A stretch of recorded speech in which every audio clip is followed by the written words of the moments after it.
మహేష్ బాబు గారు మొన్న ఒక ఇంటర్వ్యూలో మాట్లాడుతున్నాడు. My mother is my God అన్నాడు. మా అమ్మ నాకు ఒక దైవం అన్నాడు. ఏ సినిమా అయినా నాది రిలీజ్ అయ్యే రోజు మొదటగా మా అమ్మ దగ్గరికి వెళ్ళి ముచ్చటించి చర్చించి ఆవిడ ఆశీర్వాదనాలు తీసుకొని ఆవిడ చేత్తో ఇచ్చిన ఒక కాఫీ తాగి వస్తా. ఎందుకో తెలుసా? ఆ టైంలో నాకు ఒక గుడికి పోయి తీర్థమో ప్రసాదమో తింటే నాకే ఫీలింగ్ కలుగుద్దో, నా సినిమా రిలీజ్ ముందు నా తల్లిదండ్రుల దగ్గరకు వెళ్ళి నా తల్లి ముందు కూర్చొని చర్చిస్తూ ఆడ ఆశీస్సులు తీసుకొని ఆ కాఫీ తాగినప్పుడు నాకు అంత దైవ అనుభూతి కలుగుతుంది. అందుకే మా అమ్మ అంటే నాకు దైవం, మా అమ్మ అంటే నాకు భక్తి అని చెప్పి సమాజానికి ఇవ్వకుండానే ఒక అద్భుతమైన మెసేజ్ ఇచ్చాడు.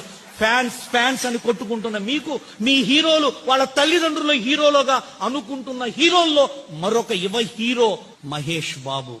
చూస్తానికి అందగాడు. ఆయన రూపము కంటే ఆయన మనసు అంతకంటే అందమైంది కాబట్టే తల్లిని గౌరవిస్తున్నాడు.